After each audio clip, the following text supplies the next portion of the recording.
학원을 경영하는 어떤 젊은이가 저한테 와서 이런 말을 했습니다. 목사님, 제 미래가 보이지를 않습니다. 너무 절망적이에요. 때로는 죽었으면 좋겠다는 생각도 듭니다. 어떻게 하면 이 절망을 이길 수 있겠습니까? 그런 얘기였습니다. 저는 이렇게 대답을 했습니다.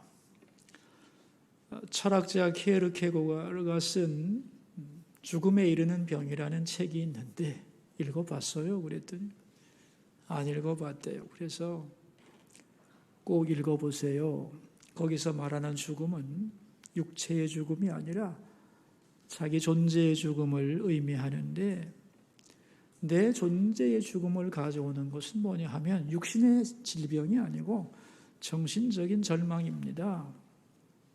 그러니까 자신에 대한 절망이 자기 존재의 죽음을 가져온다는 얘기니까 잘 읽어보고 나하고 더 얘기를 나눕시다. 그렇게 하고 헤어졌습니다. 여러분, 절망은 한 종류만 있는 게 아닙니다. 학문적으로는 절망이 세 종류가 있습니다. 첫째는 아무 생각이 없는 경우가 있어요. 요즘 사람들 보면 아무 생각 없는 사람들 많습니다. 학생들은 왜 공부를 해야 되는지, 왜 직장을 다녀야 되는지, 왜 살아야 되는지 아무 생각이 없이 살아가는 사람들이 많죠. 이들에게는 목표도 없고 하고 싶은 일도 없습니다. 미래에 대한 희망과 기대도 없어요. 단지 그냥 주어진 하루하루를 살아갈 뿐입니다. 그러다 보니까 거침없이 자기 몸을 자해하기도 하고 약도 먹고 탈선도 하고 범죄를 저지르기도 합니다. 이런 현상이 왜 나오느냐 하면은 절망했기 때문에. 두 번째는 완전히 다른 사람을 모방하여 사는 경우가 있습니다. 어떤 탤런트가 입은 옷을 나도 입어야 되고 그가 하는 말을 따라서 하고, 어떤 사람이 지지하는 후보를 나도 따라서 지지하고, 자기가 좋아하는 사람의 행동이나 말을 무비판적으로 따라서 그대로 모방하는 거예요. 왜 이런 현상이 벌어지냐? 절망했기 때문입니다. 자기 스스로에게. 그러니까 아무 생각 없이 살아도 안 되는 것이지만은 무조건 다른 사람을 따라서 살아가도 안 되는 거죠. 왜냐하면 그건 자기 자신의 삶이 아니잖아요. 셋째는 철저히 자기 자신이 되려고 고집을 부리는 경우입니다. 자기 속에 욕망과 열정을 따라서 목표를 세웁니다. 나는 꼭 이런 사람이 될 거야. 내가 원하는 인생은 이런 거야 라고 생각하고 그것을 이루기 위하여 열심히 달려갑니다. 그런데 이루어도 절망합니다.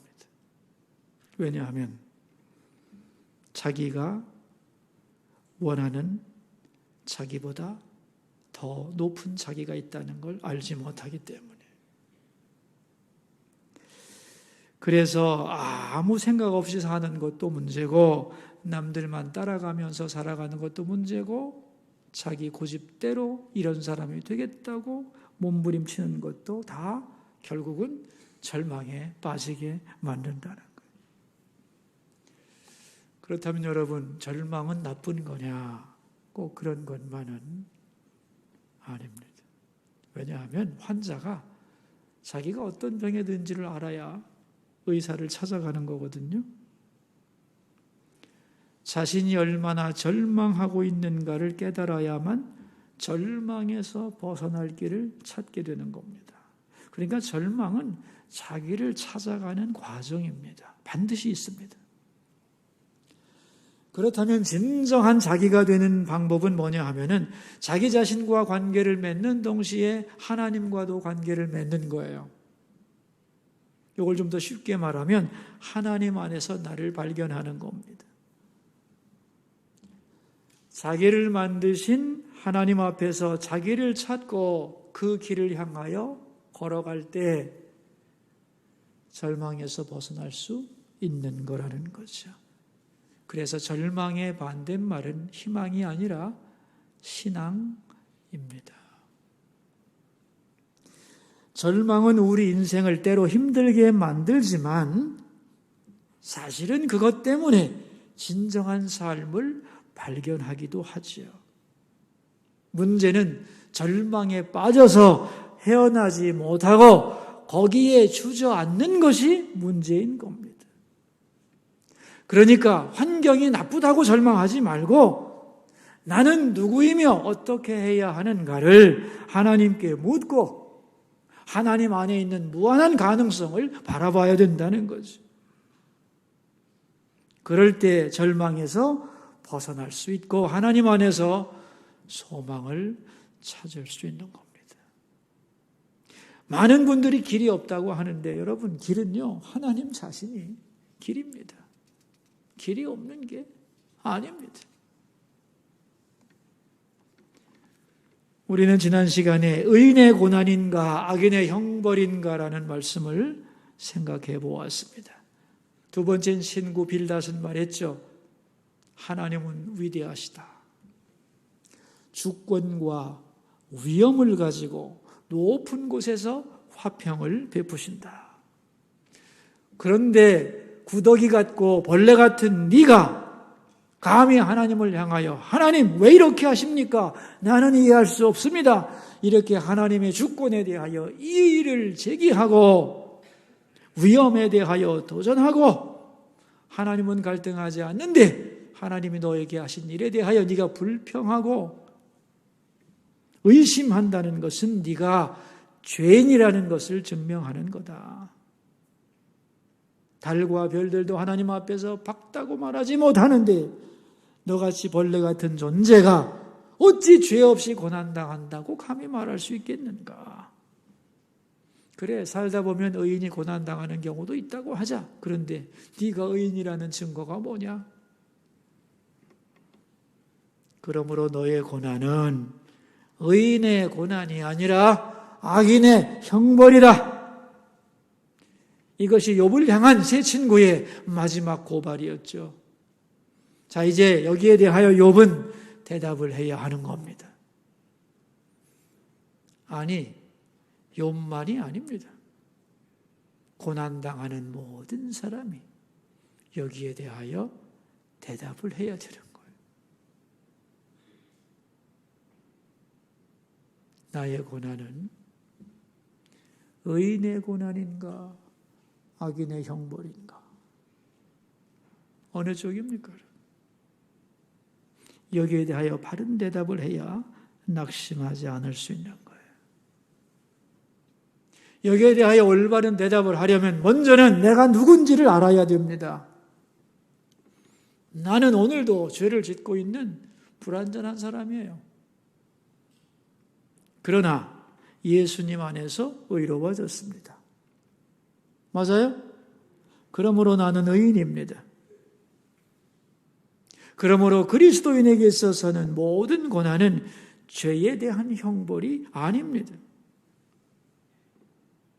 나의 고난은 나를 망하게 하려는 것이 아니라 나를 구원하려는 것이요. 이 고난은 하나님의 분노 때문에 있는 것이 아니요. 사랑 때문에 있는 것이고 하나님이 나를 버렸기 때문이 아니라 나를 단련하려는 것이다. 아멘? 그걸 믿어야 된다는 거예요. 욥은 이러한 도전에 대하여 6장에 걸쳐서 긴 대답을 시작합니다. 자, 먼저 우리 26장 2절 말씀을 읽어보겠습니다. 내가 힘없는 자를 참 잘도 도와주는구나. 기력 없는 팔을 참 잘도 구원하여 주는구나. 자, 나는 힘이 없다는 거예요, 지금. 기력도 없어요. 그런데 힘도 없고 기력도 다 빠진 나를 네가 도와준다고 하는 말이 바로 이런 말이냐? 그런 얘기입니다. 다시 말하면 네가 하는 말은 나를 도와주는 말이 아니라는 거예요. 오히려 나를 낙담하여 쓰러지게 하는 말이라는 거죠. 자, 우리 4절을 읽겠습니다. 내가 누구를 향하여 말하느냐? 누구의 정신이 내게서 나왔느냐? 너 지금 누구를 향해서 하는 말이야? 친구를 향해서 하는 말이야? 원수를 향해서 하는 말이야? 그리고 너의 말은 어떤 정신? 직역하면 어떤 영에서 나온 거야? 하나님의 영으로부터 하는 말이야? 악령이 하는 말이야? 사랑으로 하는 말이야? 아니면 나를 무너뜨리기 위해서 하는 말이야? 나 자신을 위한 말이야? 해롭게 하려고 하는 말이야? 그런 얘기죠. 자, 지금 왜 욥이 이렇게 말을 하느냐 하면은 빌닷이 25장을 말한 이유가 뭐냐 하면은 자기가 하나님을 잘 안다는 거거든요.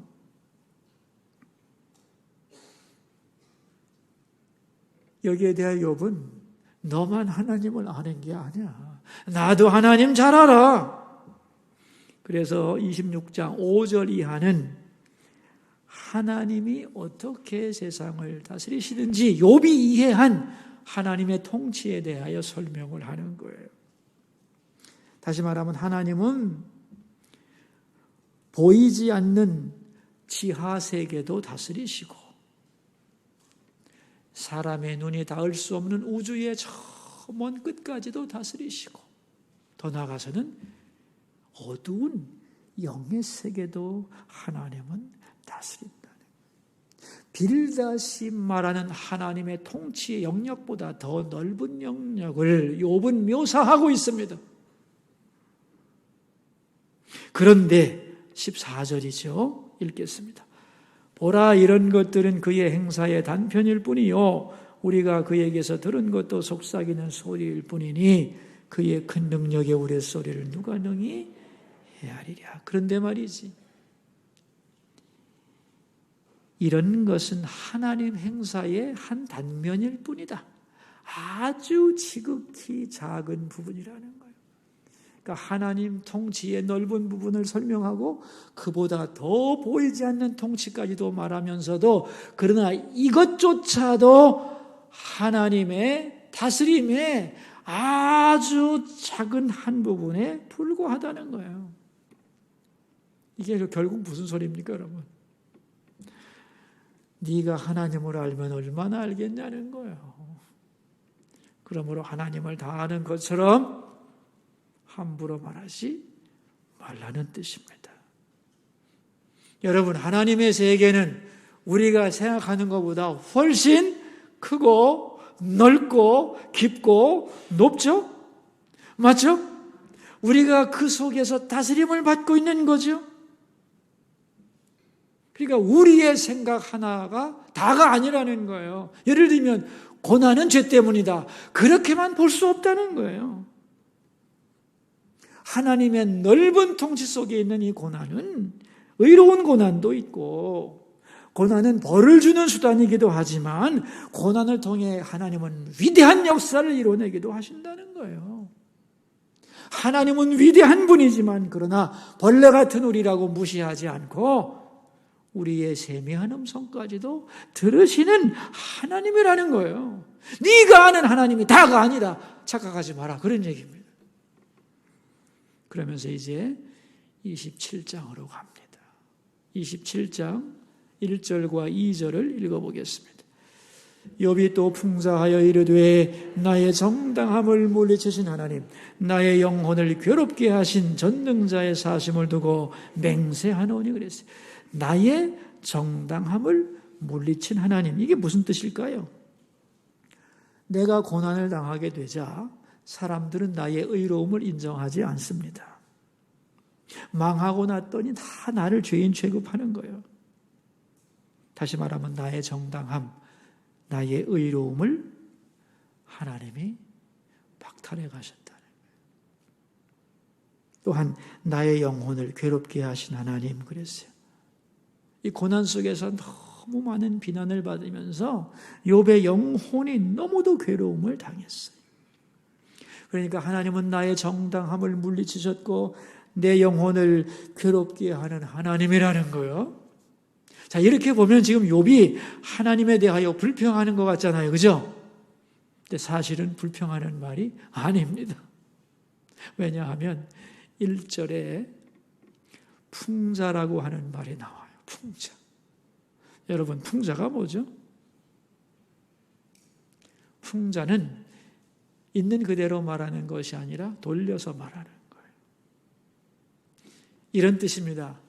정말 그렇지는 않지만은 나의 상황을 보면 마치 뭐와 같으냐? 하나님이 나의 정당함을 물리친 것처럼 보이고 나의 영혼을 괴롭게 하는 것처럼 보인다는 거예요.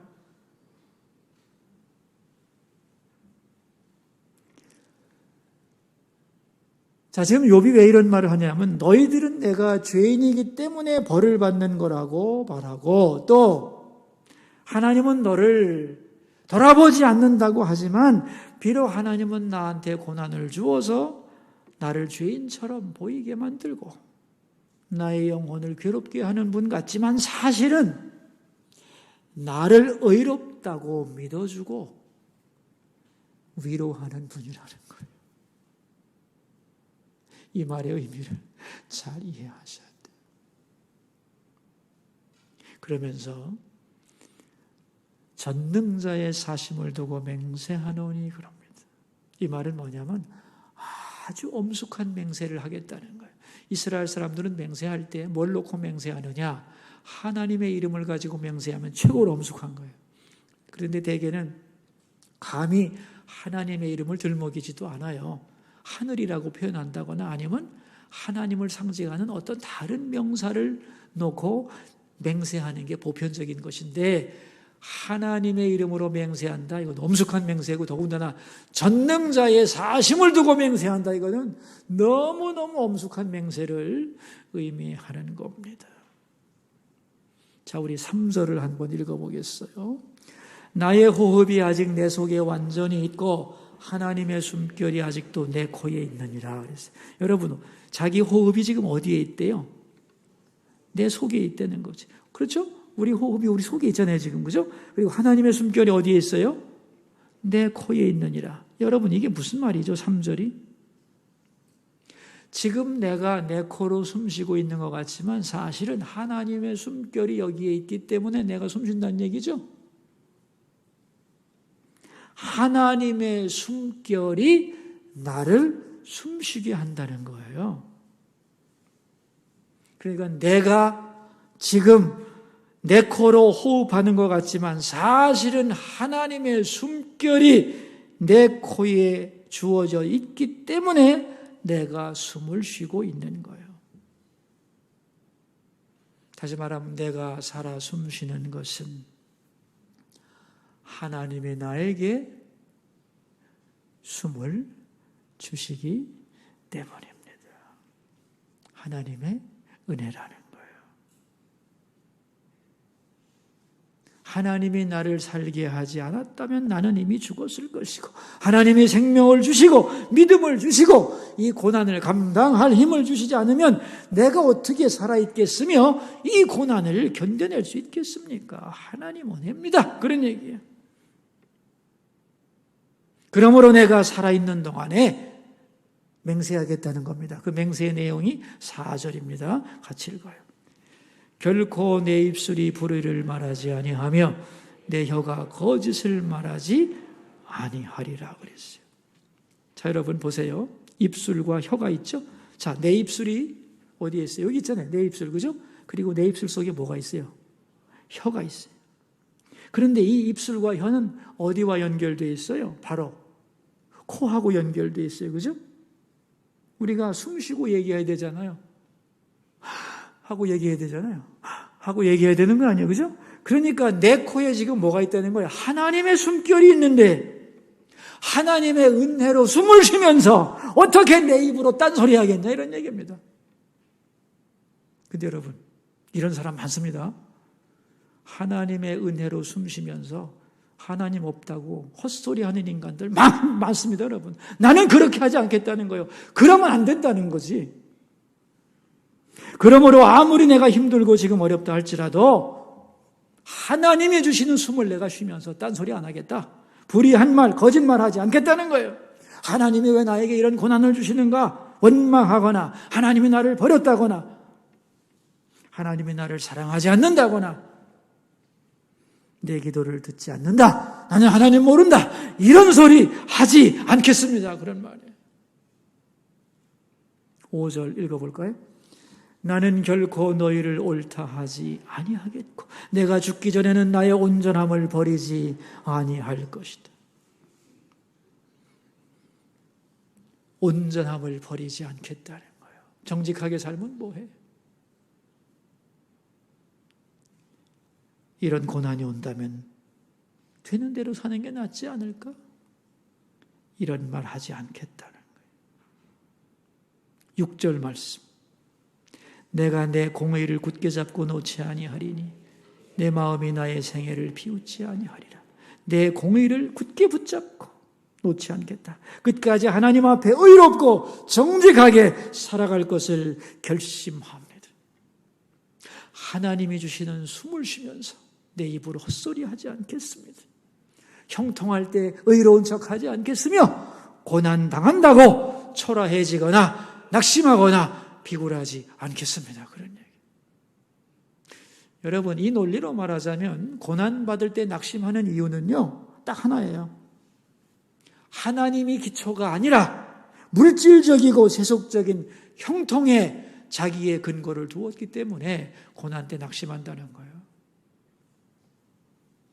근데 나는 그렇지 않겠습니다. 왜?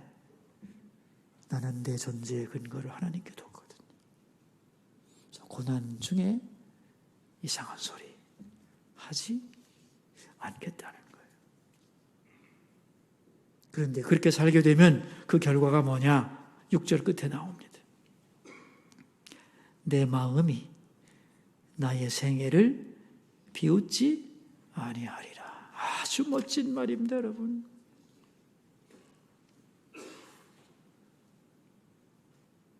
내 마음이 나의 생애를 비웃지 아니하리라. 여러분, 내 인생이 초라해지지 않는 비결이 뭘까요?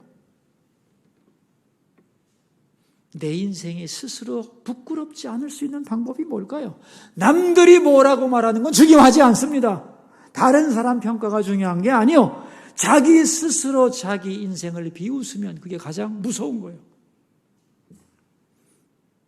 그럼 어떻게 살아야 내가 스스로 나의 인생을 비참하게 생각하지 않고 내 인생을 비웃지 않을 수 있겠냐는 거예요. 그 비결이 뭐겠어요, 여러분? 이미 말했어요. 설교 제목이에요. 같이 한번 읽어볼까요? 온전함을 버리지 않겠습니다. 고난 중에도 온전함을 버리지 않겠다고 결심하고 사는 거예요. 또 하나가 있어요. 이게 뒤에 나옵니다, 이제. 악인의 형통을 부러워하지 않는 거예요. 자, 우리 8절에 나오는데 같이 읽읍시다. 불경건한 자가 이익을 얻었으나 하나님이 그의 영혼을 거두실 때에는 무슨 희망이 있으랴. 불경건한 자가 이익을 얻었으나, 다시 말하면 악인도 형통할 때가 있다는 거예요. 그런데 하나님이 그 영혼을 거두실 때, 즉 그가 죽어 심판받을 때는 그 악인의 형통이 무슨 소용이 있냐는 거예요. 10절 말씀을 읽읍시다. 그가 어찌 전능자를 기뻐하겠느냐? 항상 하나님께 부르짖겠느냐? 그가 죽을 때에 하나님을 기뻐할 수 있겠어요? 두려울 뿐이지. 그러나 나는 비록 지금 고난 중에 있지만, 거기서 고난 중에서 죽어가지만 하나님을 만날 기대와 소망이 있고 기쁜 마음으로 하나님을 바라볼 수 있다는 거예요. 그리고 내가 하나님께로 갈 때 하나님은 여봐어서 오너라 하고 기쁘게 맞아줄 거라는 겁니다. 이러한 소망을 나는 가지고 있다는 거예요. 여러분, 욥은 말이죠. 세상의 모든 것을 가져봤던 사람이에요. 그죠? 그리고 모든 것을 잃어본 사람입니다. 다 가져봤고 다 잃어보았어요. 그래서 이제 세상에서 잘 되고 형통하고 부자 되는 거, 그거 별거 아니라는 것을 알게 됐습니다. 있다가도 없는 거예요. 부한 자도 가난한 자도 성공한 사람도 실패한 사람도 언젠가는 다 죽을 텐데, 그러나 그때가 되면 악인과 선인, 죄인과 의인이 달라진다는 겁니다. 그러면서 악인의 형통에 대한 욥의 평가가 13절 이하에서부터 끝까지 쫙 나옵니다. 이게 뭘 말하려고 하는 거냐면은 미래에 하나님 앞에 선다는 것을 염두에 두고 인생을 평가해야 된다는 거예요. 지금 당장 잘 되고 못 되는 게 중요한 것이 아니라 하나님 앞에 서는 순간을 놓고 인생을 평가하면 다르게 보인다는 거예요. 여러분, 많은 사람들이 이렇게 생각합니다. 고난 자체가 인생을 비참하게 하는 거 아닌가? 어떻게 생각하세요? 고난이 우리의 인생을 비참하게 만드나요? 그런 것 같죠? 아닙니다. 고난 자체는 아무리 힘들어도 우리 인생을 비참하게 만들지 않아요. 고난에 대한 나의 태도가 결정하는 거예요. 욥은 지금 고난당하고 있죠? 그러나 고난 중에서 두 가지 태도를 가져요. 온전함을 버리지 않겠다. 그리고 악인의 형통을 두려워하지 않겠다. 어떤 고난 속에서도 이 두 가지를 붙잡고 살 때 세월이 흘러 먼 훗날 자기 인생을 비웃지 않을 수 있다는 거예요. 내가 그때 그 고난의 순간에 그때도 온전함을 버리지 않았지. 그때도 악인의 형통을 부러워하지 않았지. 하나님만 바라보고 살았지. 그것이 자기에게는 자부심이 되고 하나님께는 칭찬거리가 된다는 겁니다. 그래서 고난을 당해도 멋진 인생을 살 수 있다 없다? 예? 있답니다. 자기 인생을 비웃지 않을 수 있다는 거예요. 여러분, 우리도 그렇습니다. 지금 여러분이 고난 중에 있다면 어떻게 해야 되느냐? 어떻게 해야 내가 나중에 내 인생을 스스로 비웃지 않을 수 있는가? 절망하면 안 돼요. 하나님을 바라보면서 온전함을 버리지 않겠다.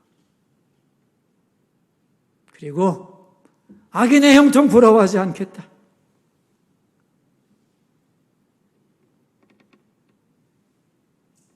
그러면 돼요.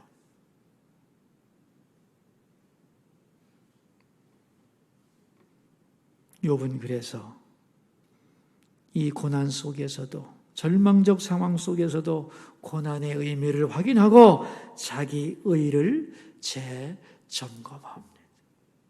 나는 악인이 아니야. 악인처럼 살지도 않았고 악인을 부러워하지도 않는다. 그리고 나는 끝까지 온전함을 버리지 않을 거야. 죄인을 부러워하지도 않을 거야. 하나님 앞에 고백하며 나가는 겁니다. 이 은혜가 우리 모두에게 있기를 바랍니다. 기도합시다. 우리 들은 말씀을 생각하면서 세 가지 기도 제목을 가지고 주님 앞으로 나갑시다. 첫 번째 기도 제목입니다. 고난 속에서 온전함을 버리지 않고 악인의 형통을 부러워하지 않게 하소서. 그래서 내 인생이 비참하지 않게 하소서. 먼 훗날에 그때 참 잘 견뎠구나.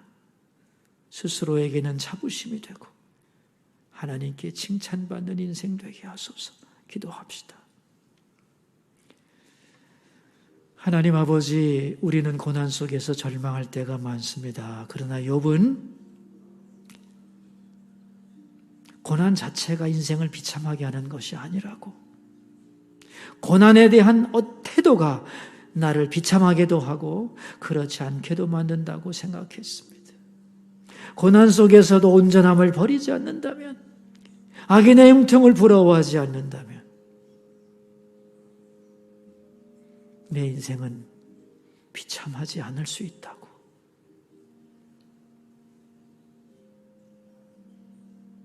세월이 흐른 후에 그때 그 어려울 때 견뎠구나. 스스로에게 자부심이 있고 하나님께는 칭찬받는 그러한 삶을 살도록 하나님 우리를 도와주소서. 두 번째 기도 제목입니다. 우리 수소교우들이 어디에 있든지 몸과 마음과 영혼이 건강하게 하시고 그들의 일터에 복을 주소서. 기도하겠습니다. 하나님, 코로나로 인하여 수소교우들이 한자리에 모여 있지 못하나이다. 그들이 어디에 있든지 몸과 마음과 영혼이 건강하게 하소서. 그들을 눈동자같이 지켜주시고 그들의 일터에 복을 내려주소서. 예배하는 자들이 되고 하나님 앞에 바로 설 수 있게 하소서. 세 번째 기도 제목입니다. 한국 교회를 붙잡아 주셔서 예배가 방해받지 않게 하여 주시고 나라를 위해 기도합시다. 우리나라 위해 희생한 분들을 명예롭게 해주시고 국민들에게 나라 사랑하는 마음을 부어주소서. 기도하겠습니다. 하나님, 오늘 이 땅의 모든 교회들이 예배합니다. 교회들을 붙잡아 주셔서 예배가 방해받거나 중단되는 일이 없게 하옵소서. 6월을 맞이하여 나라를 위해 희생한 분들 명예롭게 해주시고 그들의 후손들에게 복 주시고 이 나라 국민들에게 진정 나라 사랑하는 마음을 부어주시옵소서.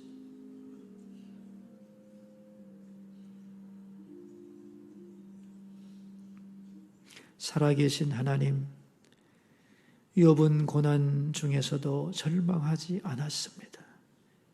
오히려 나의 온전함을 버리지 않겠다고 결심하고 악인의 형통을 부러워하지 않는다고 선언했습니다.